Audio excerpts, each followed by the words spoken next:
The unfair cases and horror stories that attach themselves to the deceased will not only leave you puzzled, but grasping for more details as the unfortunate stories unravel of the dearly departed. Today's story is a little more sensitive, a little bit uncomfortable, and it just might piss you off. So try to really lock in and pay attention, because once you think you've caught the storyline, it just might head in a different direction. Now, if you're new here, my name is Jet, and I run this freak show. And if you're new to my content, brace yourselves, because it's about to get crazy. So sit back, relax, and settle in, because it's story time. Welcome to the morgue. This is Alina Johnson, the true definition of a trophy wife. Admired by her friends and neighbors, everyone was equally as shocked to learn of her horrific demise. Alina's husband, Larry Johnson, was one of the top plastic surgeons in the world.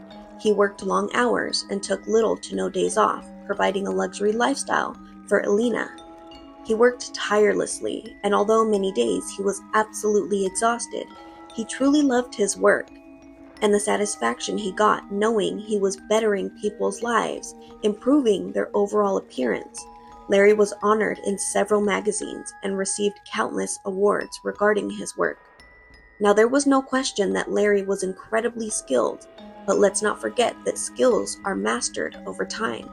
He wasn't always a gifted surgeon. In fact, many years ago, decades even, Larry provided plastic surgery on a young woman and things didn't quite go correctly, resulting in a huge infection, ultimately causing more damage and deformity to the area.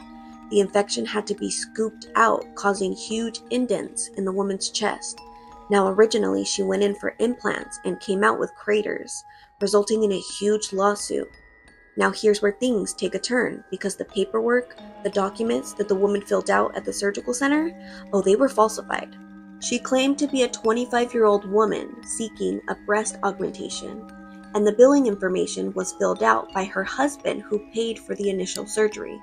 But when the lawsuit appeared in court, it was determined that the woman was actually 16 years old, a minor, and the man claiming to be her husband was actually her stepfather. Now I know what you're thinking. How could this have possibly gone unnoticed? The woman in question definitely looked her age, leaving everyone questioning Larry's intent, some even arguing that Larry definitely knew the woman was underage. However, Larry's legal team continuously resulted back to the falsified documents, arguing that it didn't matter what the woman looked like because her documents had checked out. Larry's legal team argued that of course the woman got an infection. She was a minor and was too young to properly take care of her incisions, and that if Larry was aware of her age upon surgery, he would have never went through with the procedure, as her body was still changing and adapting as she grew into womanhood, blaming the initial rejection of the implants and overall experience on the fact that she was too young to have had this surgery in the first place. But not only that, the woman's infection was so bad that medical professionals determined that it was left untreated for at least 2 months before the woman would seek help. Larry's team argued that because of her age, she ignored all the signs of infection and let the infection become worse and worse over time, until it couldn't be ignored any longer. In the end, Larry won the lawsuit. Now, because this lawsuit was so public, people started digging into the stepfather's background, who initially paid for the surgical procedure, and it was determined that he was having inappropriate relations with his stepdaughter. She later admits that he forced her into the procedure. A trial was set and the stepfather was convicted of his crimes, sentencing him to 25 years in prison. Now, important information you need to know is that Larry Johnson, the surgeon, was called as a witness in the trial against the stepfather, and his testimony helped put the stepfather in jail. Now let's fast forward. Decades have now passed, and Larry has moved on from this matter, continuing his surgical profession and mastering it indefinitely. A normal day for Alina and Larry typically consisted of Larry leaving early mornings and returning late nights. And with this, Alina made sure to do her part. She hand-delivered Larry homemade breakfast, lunch, and dinner every single day straight to his office. Now, on a good day, she would catch him on his downtime, and she was able to sit and enjoy a meal with him. And others, he was busy in surgery, and she would simply put his meals in the fridge and head back home. May 16th, 2001, 5:30 a.m. An alarm rings through the silent home as it usually did. Alina quiets the alarm and gently nudges Larry. He gets up, showers, and gets dressed. He then kisses Alina goodbye and heads off for his day.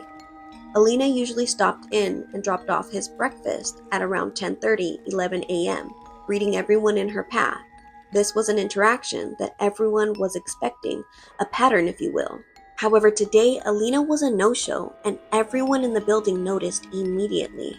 And just a few hours later, between 2 and 2:30, Alina usually stopped in providing lunch for Larry. However, once again, Alina was a no-show. Now around the same time, Larry finishes up with a surgery, and immediately multiple members of his staff question Alina's whereabouts, if she was sick, if everything was okay, or was she maybe out of town.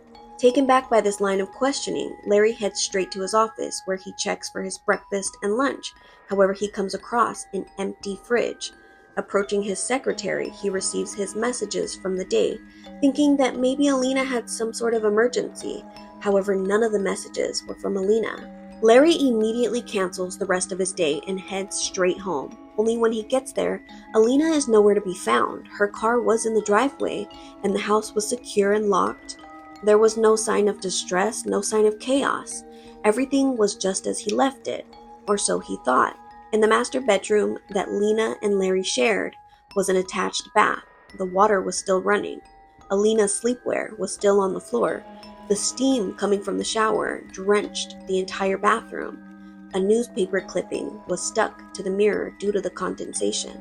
Shutting off the water, the steam in the room begins to clear, and the newspaper clipping is revealed. Dating back to 1975, a large photo of Larry with a big smile on his face, praising him, thanking him for his assistance in the trial that successfully sentenced the stepfather to 25 years in prison. Larry stares blankly, calmly at the mirror, not quite understanding, when suddenly a panic begins to rise through his body. Grasping the sink with both hands, he becomes lightheaded, slowly turning to the wall behind him. A fleshy-like substance was pinned to the wall, blood slowly dripping down to the floor. The letter L and a small heart. And in this moment, Larry knew exactly what it was. It doesn't take him long to piece together what was going on, and he immediately calls for police. Police arrive to the home soon after, and Larry desperately begins to explain what he thinks has happened.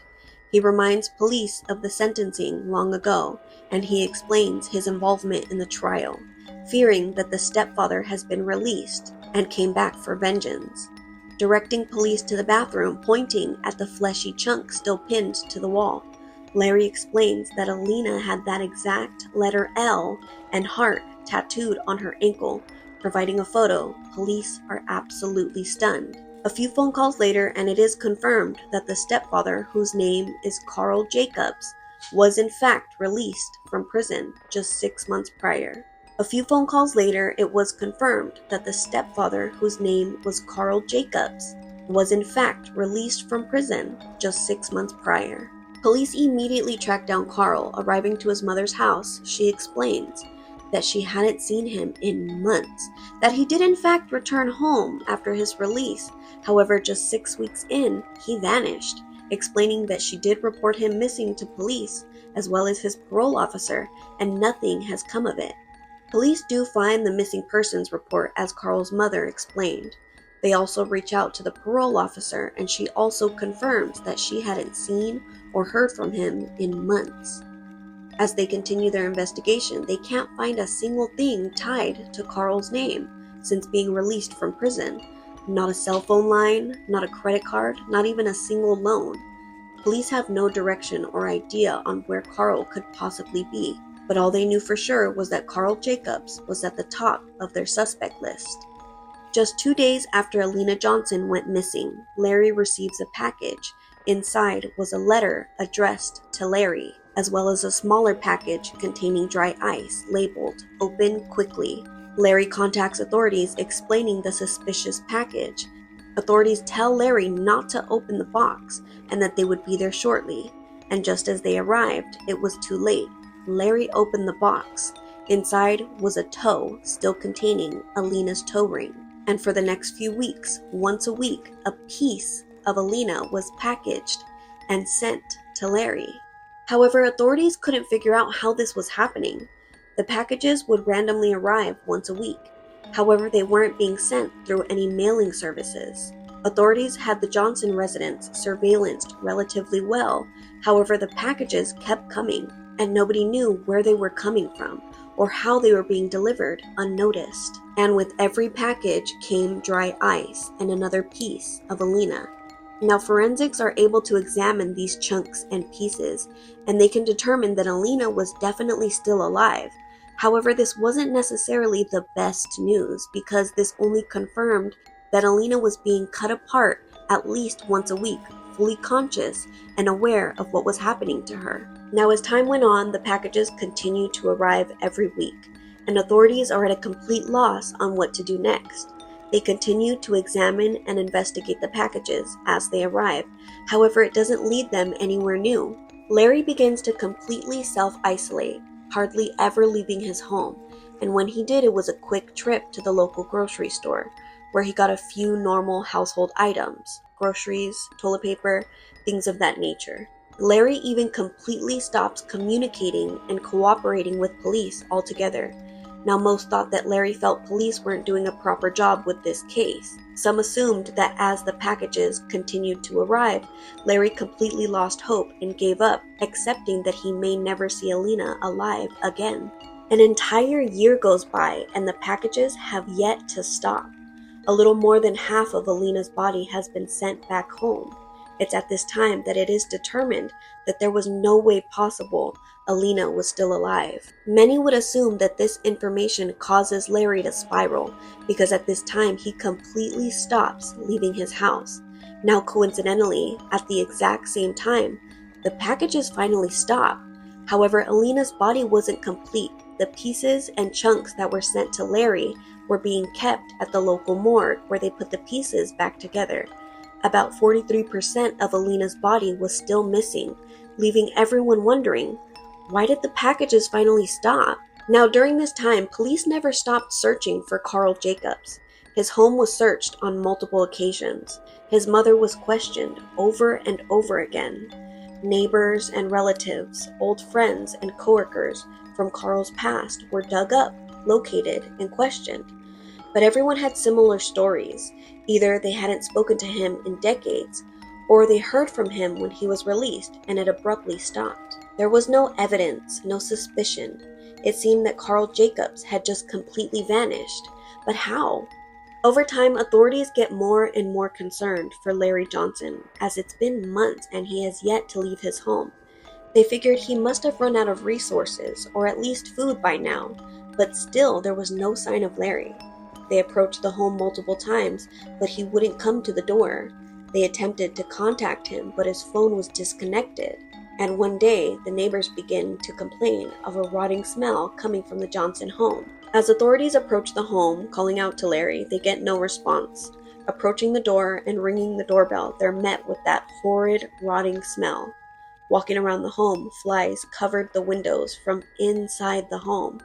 Fearing the worst, authorities kick in the back door and slowly make their way inside. And soon after, they do come across the deceased corpse of Larry Johnson, hunched over in the fetal position in the right-hand side of the master bedroom's closet, where his wife's clothes still hung, a small bottle of rat poisoning about 11 inches from the corpse. The autopsy report reveals that Larry Johnson took his own life and had been deceased in the closet for about 5 days before authorities retrieved his body. Now here's where things get interesting, because it was also determined that Larry was experiencing severe starvation.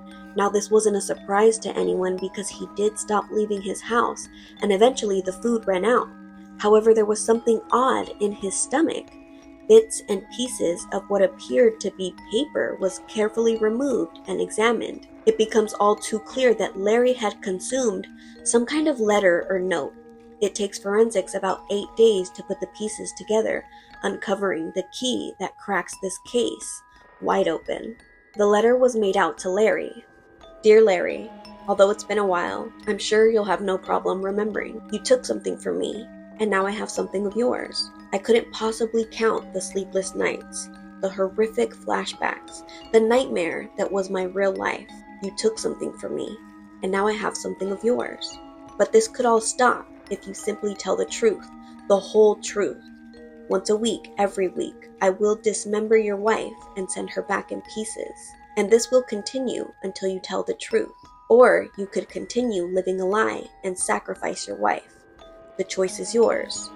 You'll receive a single package once a week at the local grocery store, on the bottom shelf where the baked goods are. The pieces and chunks of your wife will be preserved and reattachable so long as you act quickly. Fail, and they will decay and rot. Now immediately authorities assumed that this letter came from Carl Jacobs. However, the timeline just wasn't adding up.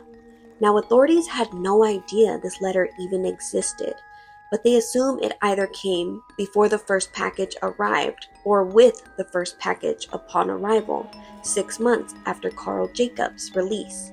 However, Carl went missing 6 weeks after his release, completely vanishing. There was no paper trail, no evidence, nothing. And if they met at the local grocery store, someone would have seen him. That would have meant that he would have stayed local. Authorities can't help but wonder, what was Larry hiding?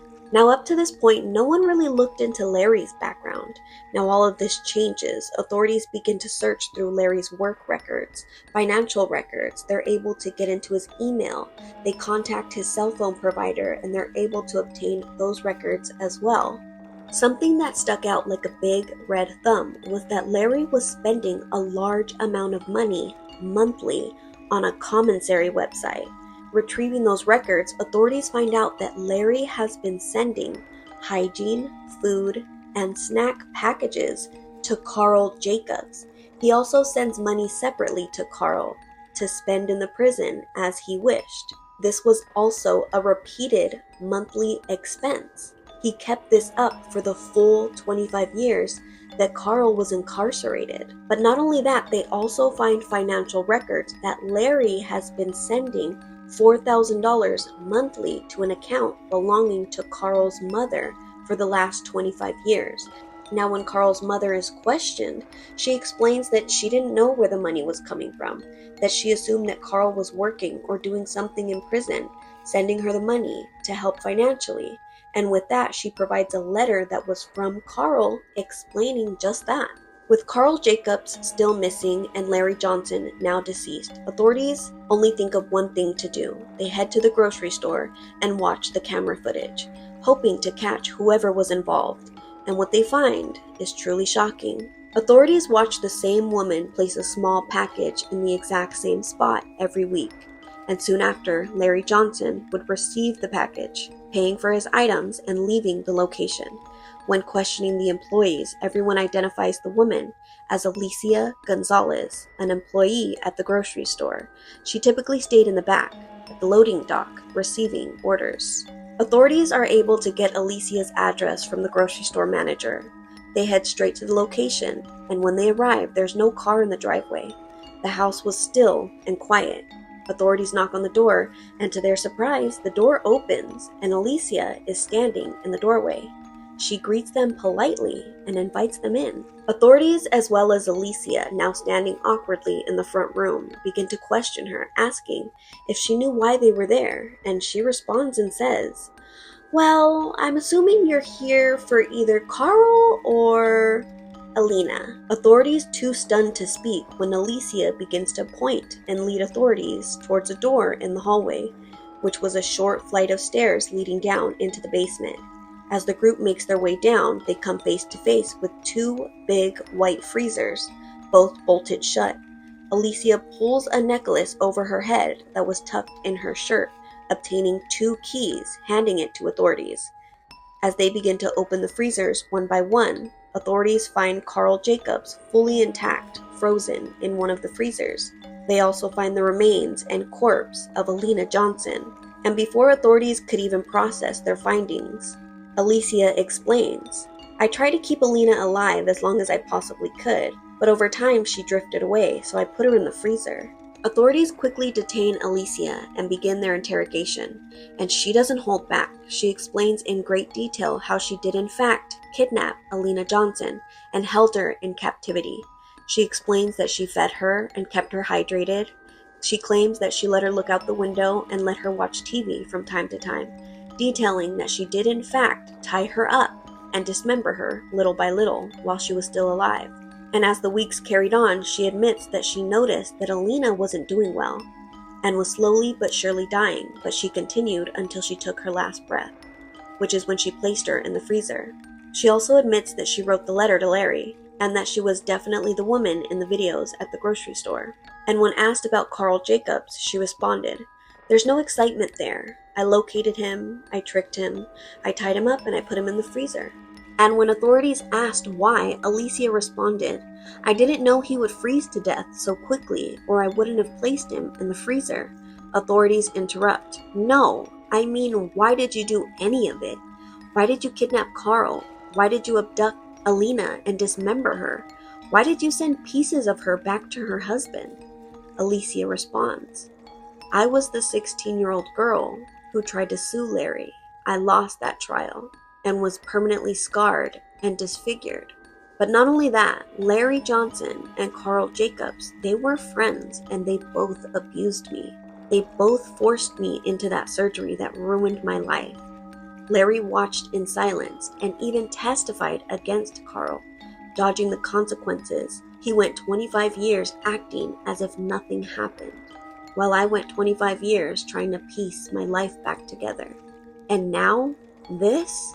Authorities once again interrupt and revert back to the case that sent Carl Jacobs to prison. Now the victim, the 16-year-old girl's identity was never released to the public because she was a minor. 25 years later, and they're able to confirm that Alicia Gonzalez was in fact the victim in that case. Authorities just had one remaining question. Why now? Why seek revenge now? Alicia responds and gives authorities a camera location that was on the side of the surgical center's building. She also provides a date and time and leaves it at that. Authorities head to the surgical center and retrieve the footage. 11:26 p.m. Larry Johnson is seen holding hands, dragging a smaller woman, guiding her into the surgical center. As she stumbles and repeatedly tries to catch her balance, the woman in the video is identified as 14-year-old Misty Gonzalez, Alicia's daughter.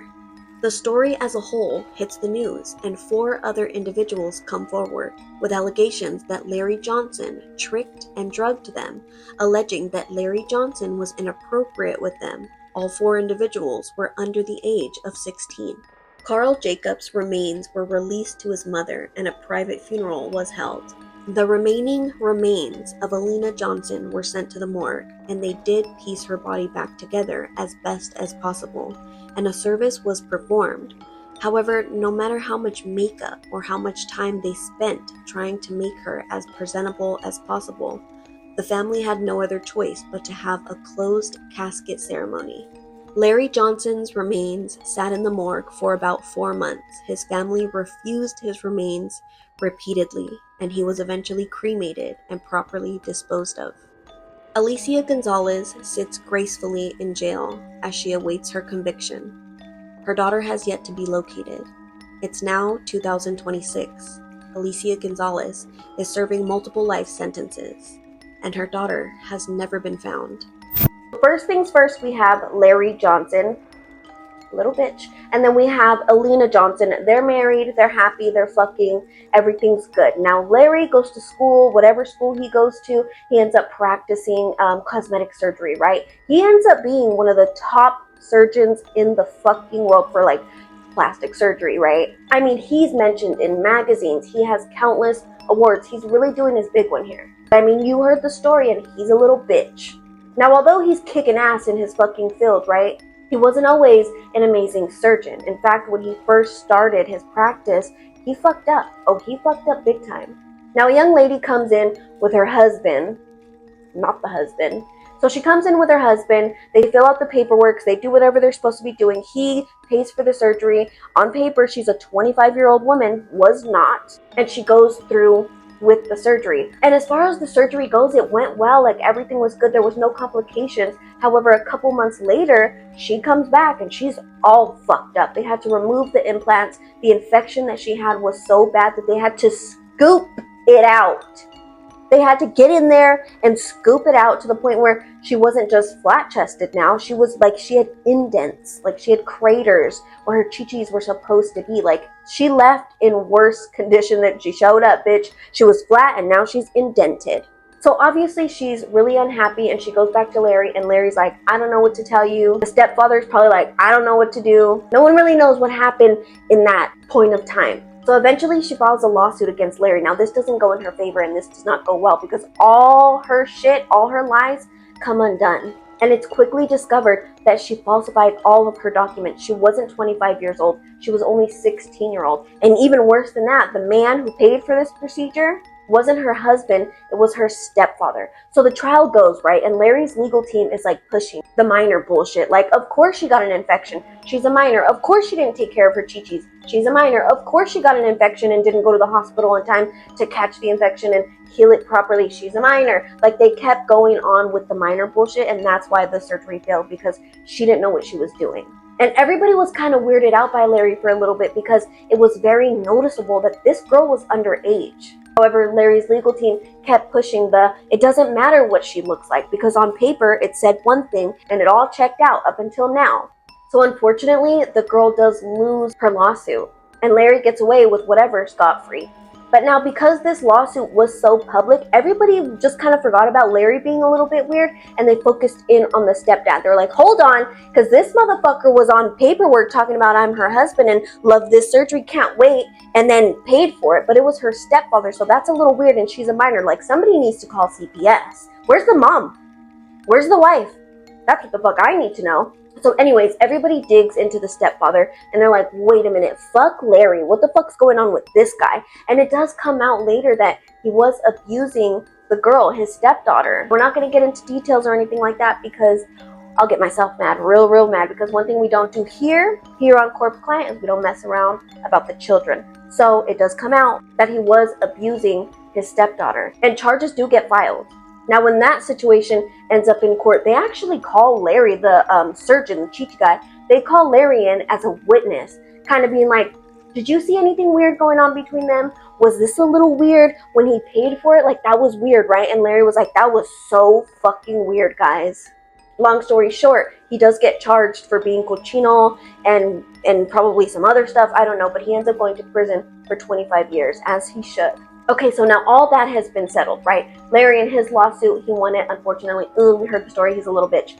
The stepfather, he's in jail. Cool, you need to be there. Sit there and don't say anything and don't do anything weird. So a normal day for Alina and Larry Johnson would just be like, they would go to bed, they would wake up early, Larry would head off to work, Alina would stay home. Now she would make him breakfast, lunch, and dinner, and she would like hand deliver it to him, take it to his office. Now if he was there, they would eat together, and if he wasn't, if he was like doing surgery, she would just put it in his fridge, like in his office, and then she would go back home. Now this was an everyday thing. She did not fucking miss. She took care of the house, she took care of the laundry, she did everything she could to make sure that he came home to a comfortable home. But she also went to his job every day, multiple times a day, giving him his home cooked meals. One day, a normal fucking day, the alarm goes off. Alina turns it off, gently wakes up her husband. He gets up, he showers, he gets dressed, kisses her goodbye, love you, see you in a bit, because she's going to bring him his meals, right? She usually pulls up around like 10, 10:30, 11, right? And this is something that everybody notices. All his employees, all his staff, they know that she's going to come in. It's a pattern, you know what I mean? Only one day, she doesn't show up. And everybody notices. Everyone's like, where's Alina? Now, Larry's busy in surgery, so he doesn't notice right away. But his whole staff is tripping like, that's so weird. I think Larry would have told us if she wasn't going to come or if she was like out of town or something. And then lunch rolls around, bitch. No Alina. So everyone's like, all right, like, do we need to call SWAT? And then finally, Larry's done with his surgery. His staff is like, so is she sick? Like, what's going on? Did she go to like her mother's house? Like, what's really going on? And Larry's like, no, like, what do you mean? Like, she didn't come? He rushes to his office. No meals. I know, he was pissed. No meals. So then he goes up to his secretary and he's like, hey, give me my messages for the day. And she's like, here, thanks, bye. He goes, he's listening to these messages and none of them are from Alina. He immediately panics and he cancels the rest of his day and heads straight home. So now Larry rushes home, and this is where things get a little bit fucking weird. So he rushes home, the door's locked, her car is in the driveway, so he's like, okay, weird. He gets in the house, Everything is just as he left it. There's no drama, no little like weird things out of place. He's like, okay, where the fuck is he? He goes into his bedroom that he shares with Alina. The water in the bathroom is on, and the steam, there's a steam everywhere because I think the door was open. I don't really know. I wasn't there. Goes into the bathroom. Alina, honey, her pajamas are still on the floor, but the bathroom is so filled with smoke and like heat, and the water is like all the way on hot that there's just fucking steam everywhere. So he turns it off and he waits for the steam to kind of clear out, right? And the whole fucking bathroom is drenched. Now, when things kind of clear out, he sees like a paper stuck to the mirror and he's like, ew, what the fuck? And then he's like looking around and he's like, what the fuck is that? And so then when it really clears out, he notices that that paper on the mirror is actually an old ass like newspaper article. Oh, and it's Larry's face with a big smile on it from the trial when they put the stepfather in jail. Now, there was something on the wall behind him that caught his eye at first, but he was like, what the fuck is this? Let me pay attention to the newspaper instead of the fucking piece of chunky blood thing on the wall. So then he's like tripping. He's like, this is so weird. And he grabs the sink. And then when he grabs the sink, he turns around and he looks at that chunk of something. And it's a piece of like meat. Like it's like a flubbery piece of something. And it's bleeding and the blood is going down the wall because it was pinned to the wall. And on that meat, it has the letter L with a heart on it. And in that moment, he's like, son of a bitch, I know what this is. I know what's going on. So he calls the police. The police come to the house. And they're like, what's going on? And he's like, look at that. He shows them a picture of his wife and zooms into the ankle, probably, because who just randomly has just an ankle photo of their wife? Well, it is a tattoo. Well, anyway, so he shows them, like, look, see that chunk of meat on my mirror? I mean, on the wall? I mean, in the bathroom on the wall? And they're like, yeah. And he goes, check it out. It's my wife's ankle meat. And zooms in probably and is like, look, and provides a photo like, that's my wife's ankle meat tattoo. The L in the heart, that's about me. My name's Larry. The cops are like, oh, fuck. And so then Larry's like, listen. He does the math. He's like, listen, the stepfather trial, when we put him away for being a nasty cochino molester to his stepdaughter, I think he's out of jail, and I think he's coming back for vengeance because that's my wife's ankle meat on the wall, and that's the article that's praising me for helping put him away, and it's been 25 years, bitch, on the dot. And so then the cops are like, well, fuck, you're right. Oh my God, this makes so much sense. Let's go find him. Now, the stepfather's name is Carl Jacobs.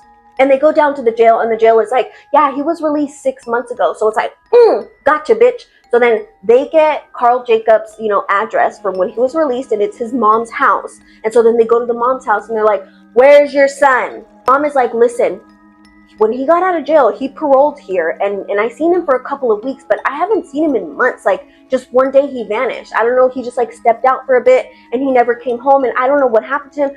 I did a police report, and you guys didn't give a fuck, and I even called his PO, and she didn't give a fuck either. I haven't seen my son, like, I'm tripping. And they're like, did you do a missing persons report? She's like, yeah. So then the police are like, okay, well, fuck. So then they go and they check on that, and she did report her son missing. And then they hit up the PO, right, the parole officer, and she's like, yeah, and when you see that motherfucker, tell him I'm looking for him. So nobody knows where Carl Jacobs is, but this just makes him a little more suspicious, if you ask me, because are you hiding?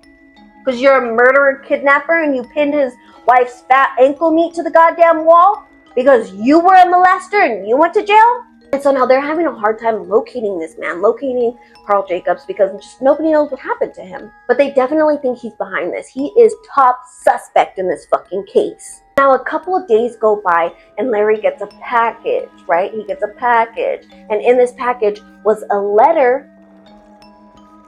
The letter, and it was another little box inside that box, and it was like dry ice inside, and it was a toe. It was Alina's toe, and they knew it was Alina's toe right away because she had a toe ring, like a specific one, I guess. I don't fucking know, but Larry recognized the toe. Maybe he was a feet guy. Now, okay, hold on, because I'm getting too excited. So he gets a package in the mail, and so then he calls the police, and he's like, I got this really weird package, and I think you guys need to come over here, like, I'm tripping. And they're like, don't open the package, Larry. He's like, I'm not going to open it, and then hangs up, and then he opens it. So he opens the package, and that's when he finds the toe and the letter. Why the fuck? Oh, we know why. We know why he didn't tell anybody about the letter, because, well, he's no better than Carl Jacobs, right? So then he gets the letter, and he gets the toe, hides the letter. Nobody knows about the goddamn letter. So he just has the tote. Now the cops get there and they're like, why did you open the package? And he's like, I don't know, I just couldn't help myself. And so then boom, there's a tote. And so now from this point on, once a week, a suspicious package would somehow arrive to the Johnson residence, right? Nobody knew where it was coming from. Police went through several mail carrier services, and the package wasn't being sent through the mail. So they're like, how do these packages keep getting here? Larry's a bitch. Once a week, every week, he would get these packages. Police would come, they would open the package, and it would be another chunk, another piece of Alina. Now, forensics are able to take these pieces of Alina and determine that she is alive while she's being dismembered. But honestly, it's not horrible news, but it's not the best news. She's being chopped up while she's alive. She's probably conscious and aware, and it's just not good. Now, regardless of anything, the packages keep fucking coming, and police don't know what to do. They don't know how to stop them. They don't know how to track them. They don't know where they're coming from. They don't know shit. Now, Larry begins to super self-isolate. He's not fucking with the police anymore. He doesn't want to cooperate. He doesn't want to talk to them. The packages come. He's like, hey, there's a package. And then that's pretty much it. The only time he ever left his house was when his bitch ass would go to the grocery store. Now, when he went to the grocery store, it was noted that he usually only got a couple groceries and then toilet paper, napkins, shit like that. Nothing really crazy. Now, when Larry kind of tells the police to fuck off and leave him alone, people are kind of understandable, because again, they're getting these chunks and these pieces of Alina, and police can't really move forward. It doesn't lead them anywhere. So it's just people started to think, oh, Larry's self-isolating and pretty much fuck the police because he feels like they're not doing a good job. He feels like they're not searching, they're not finding, they're not really doing police shit, Also started assuming that he's losing hope. Alina's probably never going to come home because it's been so long. Now, an entire year goes by, and forensics is listen, with all the pieces that we've gathered so far, because they take these pieces and they put them in the morgue and they're puzzle piecing that shit. And they're listen, it's been a long time. It's been about a year, and there's no way Alina is still alive. Sorry, Larry. Now, around the time that forensics is listen, Larry, your wife's probably dead at this point, Larry kind of gets super even more weird, and he completely stops leaving his house altogether. Now, he was leaving just a bit, maybe once a week to the grocery store, but now he's not even doing that. And coincidentally, the packages stop. The exact same time Larry stops going to the store, the packages stop. I wonder why. But people were also tripping out about this because it's they didn't really put two and two together, right? So they're why did the packages stop if Alina is not whole? They didn't ship her entire body yet. She's still missing. I think it was 40%-ish of her body was not complete. So it's why would the packages stop now? But again, people were not putting two and two together because Larry's bitch ass stopped going to the store.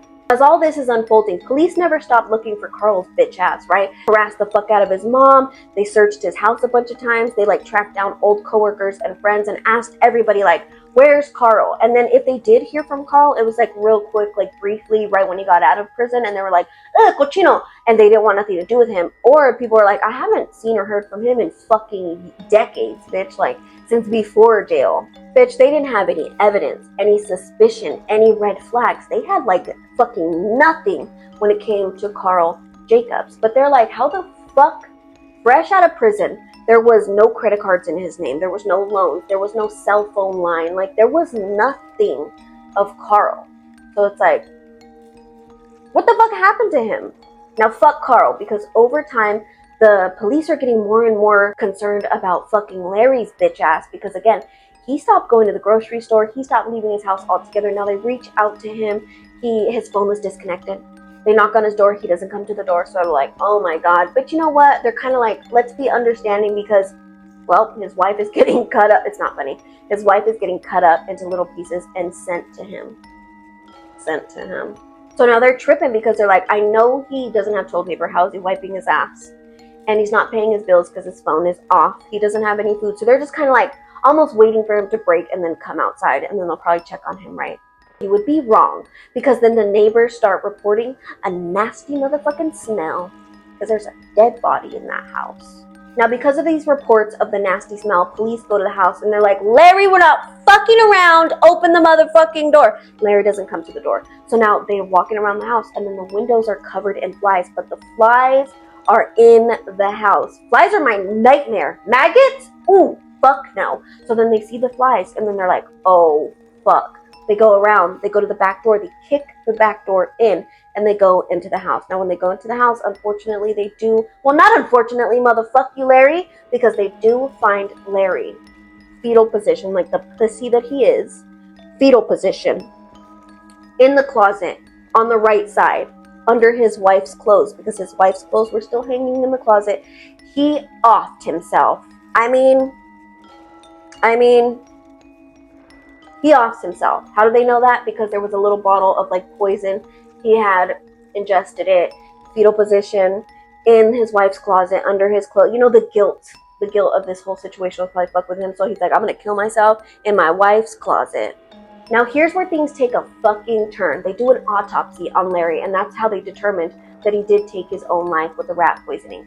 But they also discovered that he was suffering through extreme starvation. Now, this wasn't a shock. This wasn't a surprise, right? Because he stopped leaving his house. Yeah, you're starving, bitch. That's what you get. I mean, hey, calm down. But, I mean, starvation's not good. But, I mean.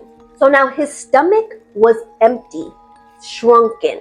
Nothing was in his stomach. However, they find little bits. They're like, what are these little bits? And they're like, oh, I think it's like a paper or like receipt or something. And they're like, let's get all these little bits. So he like either ripped apart and ingested or just like swallowed and it started to dissolve. But now when they found Larry, he was only 5 days deceased. So whatever was in his stomach was still in there. Able to take these little pieces of little paper and put them together, like puzzle piece that bitch. And then they figure, oh shit, it's actually a letter. Now these pieces of paper survived in his stomach because again, it was only 5 days. Now once they have the whole thing put together, they see that it's a letter to Larry. Remember, the first package, right? The first package, that one was actually sent through the mail somehow, some way, or maybe it was just dropped at his house. I don't remember if they said it or not, but somehow, some way, that first original package that had the toe in it had a letter with it. Remember?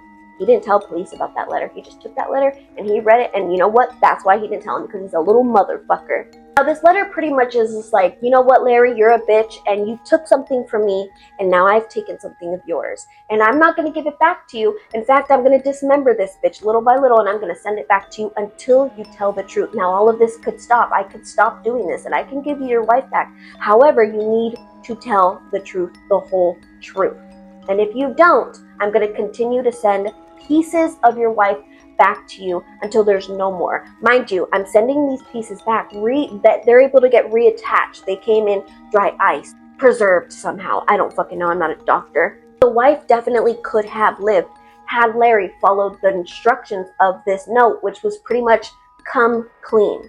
And Larry did not come clean, motherfucker. No, he didn't. Now, this letter even explains, hey, meet me at the grocery store once a week. I'm going to hide the package by the baked goods, and that's fucked up because that's my favorite area of the grocery store. I don't want to think about toes and shit being severed in that area. I'm going to put them over here. You're going to pick them up once a week. And Larry does just that. Because remember, he only left his house to go to the grocery store, and he would get just a little bit of groceries and come back home all depressed and all fucked up. But really, he was picking up the little packages, the pieces of his wife, this whole fucking time. Now, immediately, authorities are like, fucking Carl's bitch ass.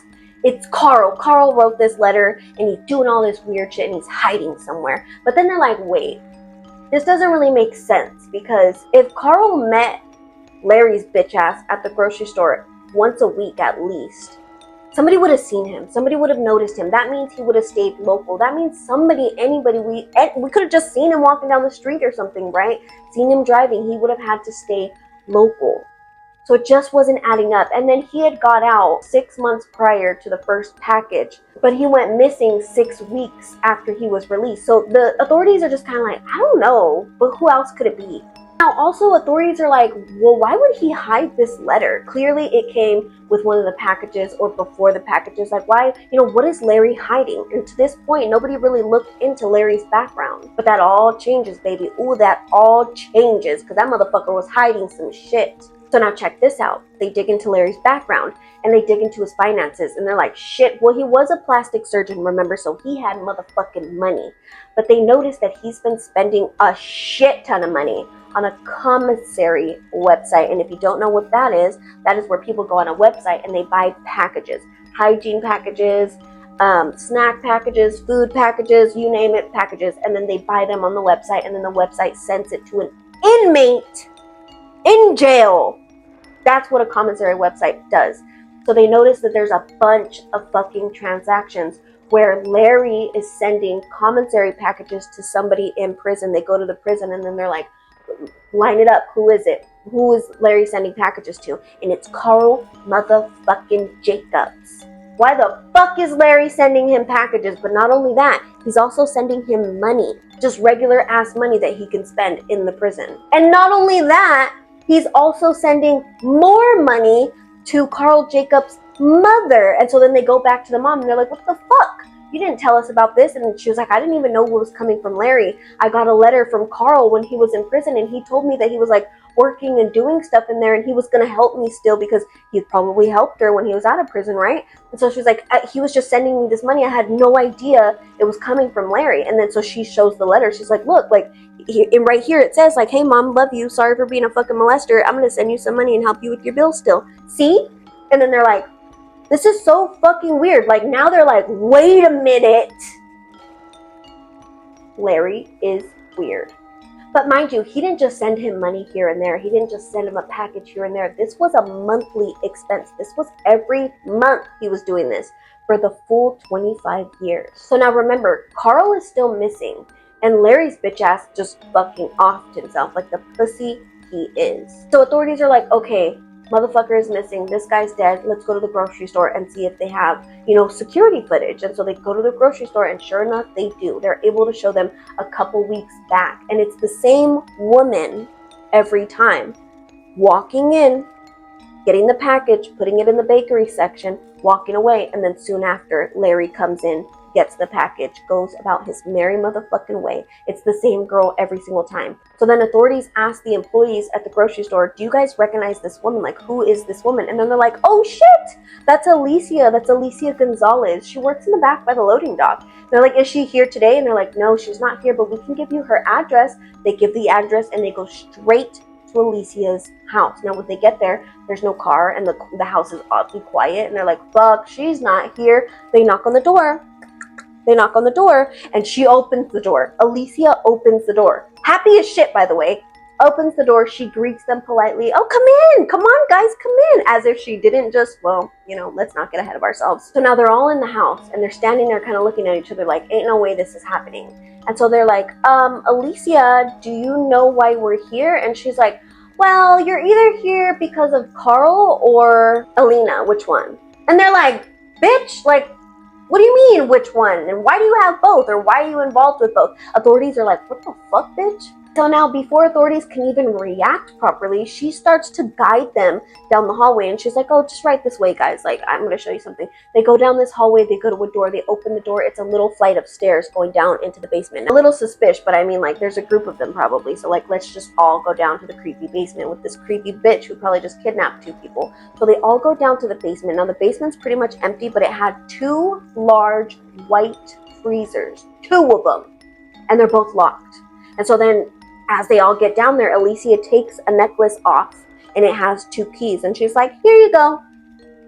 This bitch. Now authorities take these keys and they start to open the freezers. Now when they open the first one, they do find Carl Jacobs fully intact. Not a bruise, not a scratch, not a mark, baby. He's just in the freezer frozen like a motherfucker. Now they open the second freezer and they do unfortunately find remaining remains of Alina Johnson. Now remember, Alina didn't deserve any of this. She's like low-key like an innocent bystander in all this. Her husband's a piece of shit, and unfortunately, she took the rap for this motherfucker. Well, not the rap, but like the consequences. And again, before authorities can be like, what the fuck, bitch?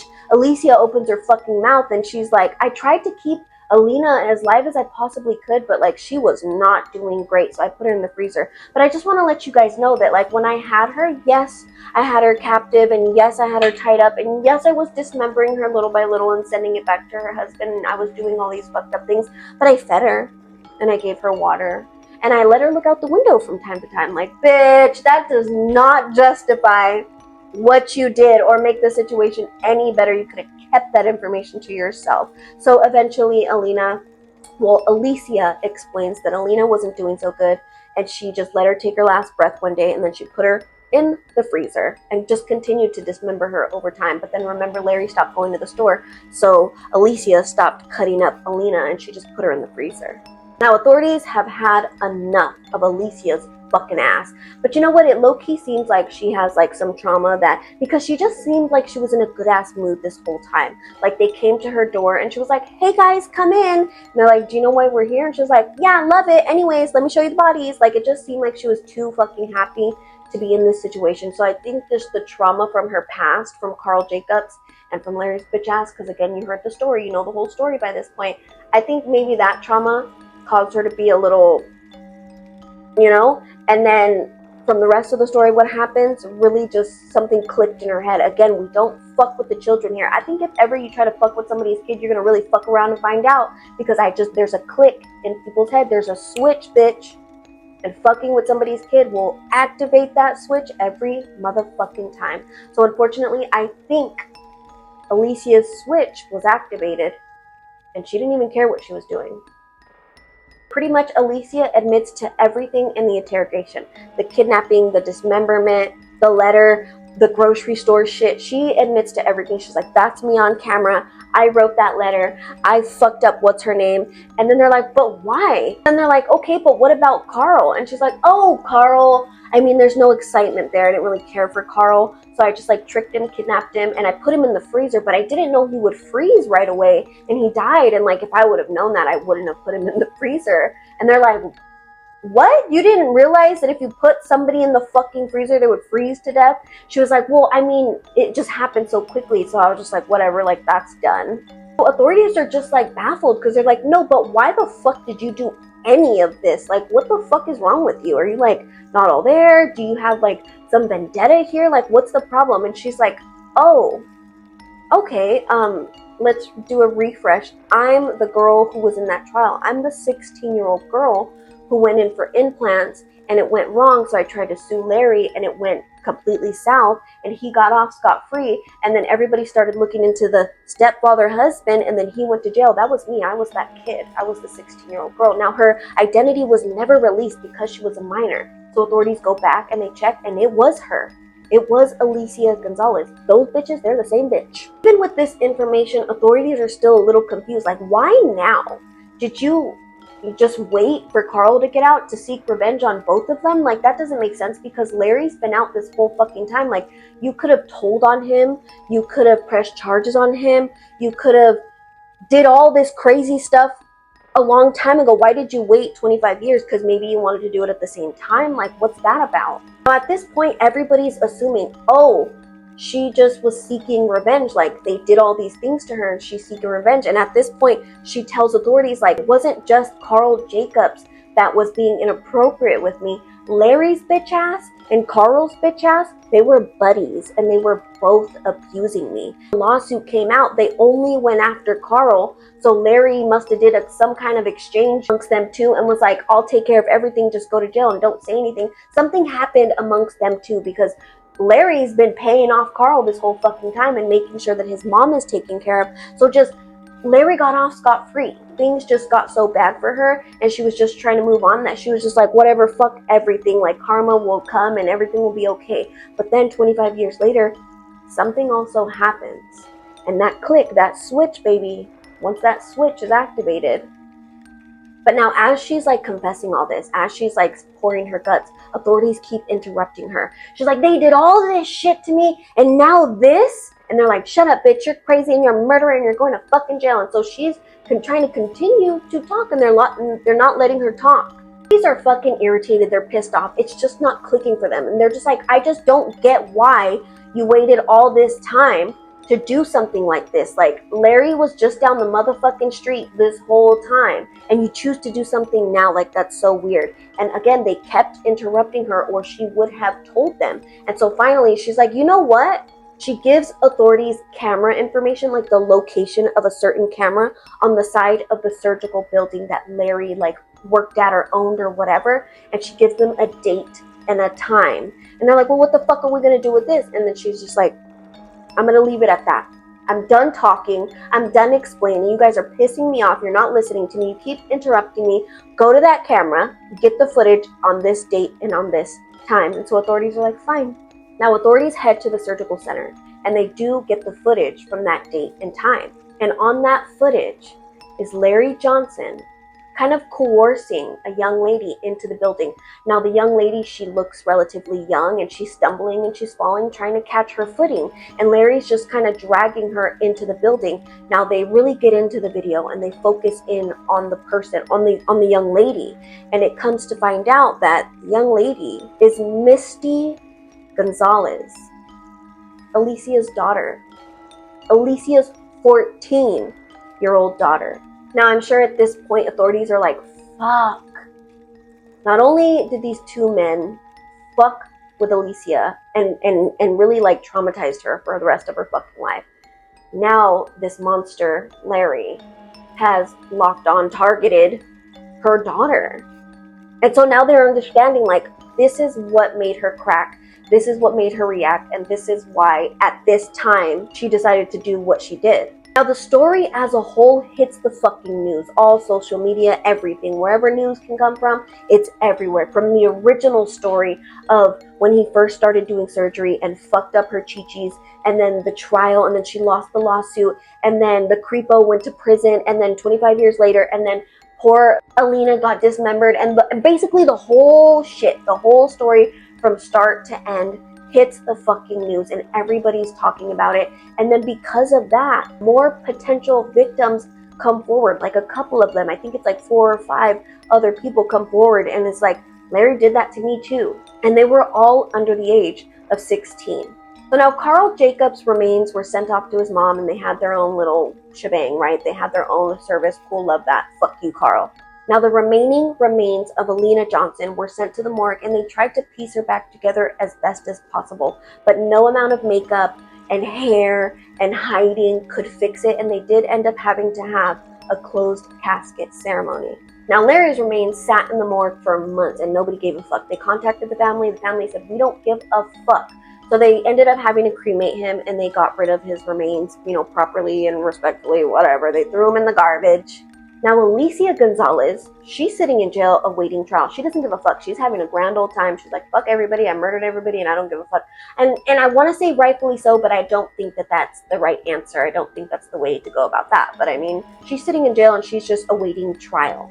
Now, at this point in time, they still haven't located her daughter. Her daughter's been missing, and the last footage that they have of the daughter, Misty, is unfortunately going into the surgical center. There was no further evidence or footage of her ever leaving the surgical center.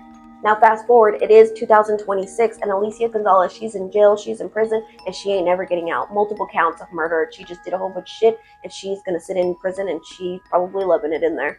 And unfortunately, to this day, Misty Gonzalez, the little girl, the daughter, she's never been found. She never left that surgical building, and no one's found her remains. No one's found her. Nobody knows what the fuck happened. She's just gone. Now listen. This whole story has me fucked up, because throughout the whole story, you're like, motherfucking Carl's bitch ass. And then it wasn't Carl, but it was Carl, because he's still a little bitch. Larry was in on it the whole motherfucking time.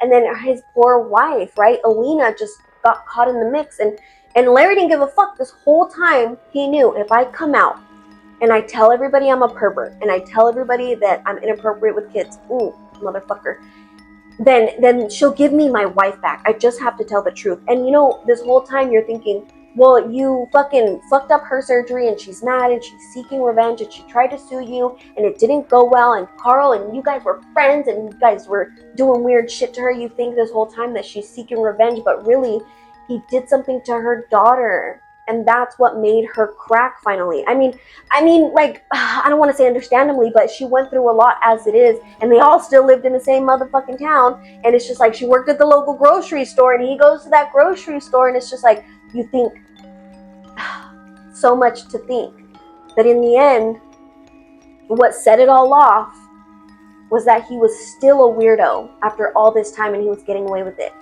And I don't want to say coincidentally, but and then he ended up doing it to her daughter. I don't even know if he knew that that was her daughter, only the daughter never made it home. Like, she didn't report the daughter missing. She didn't, you know what, but probably because she tried to do it the right way. She tried to do it the legal way. And remember, she tried to sue and do everything the right way, and it didn't go her way. So now he did something to the daughter, and the daughter never made it home. And she's like, I'm not going to do it the right way, because the right way doesn't always work. That switch. And everybody cut the heat. Everybody. I just feel bad for Alina Johnson, the wife, because she really didn't deserve that. But, I mean, no but, poor Alina, R.I.P. Alina. But shit. And Carl deserved that. Get your ass in the fridge. I mean, he kind of got the best of it, right? He kind of like got like the little bit of it. How would you say that? He got like the easy way out, right? And then this motherfucker, Larry, ended up killing himself like a pussy. But where's the daughter? Where is the daughter? What they need to do is destroy the whole surgical center and just dig around in there. But you know what? Wait. Oh no, I just got confused. I was like, wait, do they have an incinerator? I'm thinking surgical center and morgue was like the same place. I was like, he cooked her. They're never going to find her. So they have footage of her going into that surgical center. They don't have footage of her coming out. So that says a lot. Destroy the surgical center and look for her. She's probably in the walls or in the floors or in the cement. And, you know, look at like permits and stuff. Maybe they did like some new renovations around the same time. She's in the renovation, bitch. So if you learned anything from this story, this tragic, sensitive story, take this. Don't fuck with anybody's kid, because your spouse just might get kidnapped and cut up into a bunch of pieces and mailed to you, bitch. I mean, don't do that. You shouldn't do those things, but could happen. So until next Sunday, bye guys.